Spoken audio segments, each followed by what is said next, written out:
Hello friends, कैसे हो आप सब और कैसे चल रही है आप लोगों की तैयारी।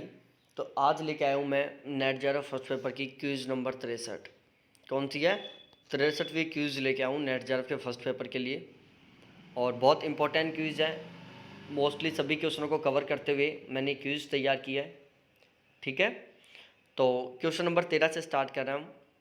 अभिकथन ए, संचार में सूचना देने, आश्वस्त करने और गलत सूचना देने की क्षमता होती है।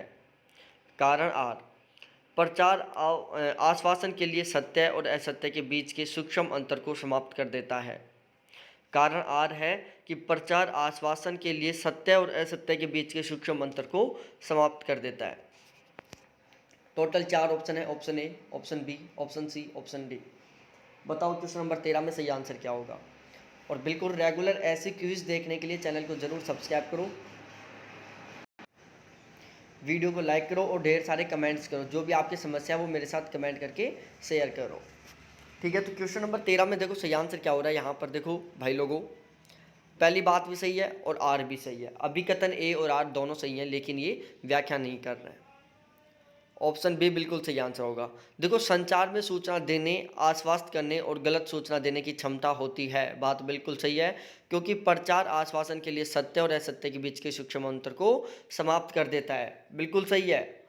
हम जो भी प्रचार करते हैं वो आश्वासन के लिए सत्य और असत्य के बीच के सूक्ष्म अंतर को समाप्त कर देता है। अगला क्वेश्चन, कक्षा में प्रभावी संचार का मौलिक सिद्धांत यह है कि व्यक्ति को निजी खालिस्तान को श्रोता के अनुकूल बनना चाहिए।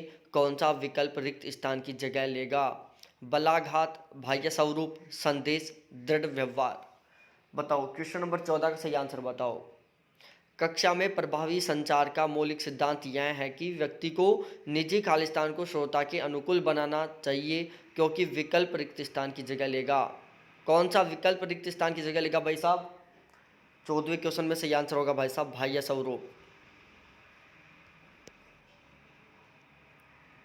क्वेश्चन नंबर 15, स्थानीय और आमने सामने संचार को क्या कहा जाता है? स्थानीय और आमने सामने संचार को क्या कहा जाता है? नैदानिक एकीकरण, प्रदर्शक एकीकरण, सामाजिक एकीकरण, स्थानिक एकीकरण।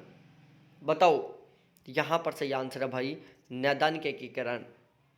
आगे बात करते हैं क्वेश्चन नंबर 16 पर। नीचे दिए गए उदाहरण पर विचार करो। अब जमीन पर कोई घट जार नहीं है। दिए गए विकल्प में से सही उत्तर का चयन करो। इस उदाहरण में अंतर्ग्रस्त ज्ञान प्रमाण के साधन की पहचान करो। बताओ यहाँ पर सही आंसर क्या होगा? सही आंसर बताओ क्या होगा यहाँ पर। तो मेरे प्यारे प्यारे साथियों, क्वेश्चन नंबर 16 का सही आंसर होगा ऑप्शन सी, प्रत्यक्ष। क्या होगा? प्रत्यक्ष। आगे बात करते हैं क्वेश्चन नंबर 17 पर। वह तर्क जिसमें इस बात पर बल दिया जाता है कि उसमें प्राप्त निष्कर्ष आधारिकाओं द्वारा पूर्णतः समर्थित है कहलाता है। वह तर्क जिसमें इस बात पर बल दिया जाता है कि उसमें प्राप्त निष्कर्ष आधारिकाओं द्वारा पूर्णतः समर्थित है कहलाता है। सादृश्य परक तर्क, आगमनात्मक तर्क, प्रदर्शक तर्क, निगमनात्मक तर्क। बताओ, तो यहाँ पर सही आंसर होगा भाई लोगों आगमनात्मक तर्क। क्वेश्चन नंबर 18 पर चलते हैं। बहुत शानदार वाला क्वेश्चन 18वां भी। नीचे दिए गए तर्क पर विचार करो। ध्वनि स्थायी है क्योंकि वह श्रव्य है। नीचे दिए गए विकल्पों में से भारतीय तर्क के आधार पर उपयुक्त तर्क में अंतर्ग्रस्त विभ्रम की पहचान करो। तुच्छ तर्क विभ्रम, असंगत तर्क विभ्रम, विरोधाभासी तर्क विभ्रम, गलत अभिकथन विभ्रम। बताओ 18वें क्वेश्चन का सही आंसर बताओ भाई लोगों क्या होगा। तो यहाँ पर होगा भाई साहब गलत अभिकथन विभ्रम। ये सारी बातें मैं समझा चुका कि यहाँ पर ये क्यों आएगा। जब मैंने डेस्क्रिप्टिव पढ़ाया था तब इन चारों के बारे में मैंने अच्छी तरीके से डिटेल से पढ़ाया था। क्वेश्चन नंबर 19वां। संचार प्रक्रिया में शारीरिक भाव भंगिमा निम्नलिखित में से किससे संबंधित है?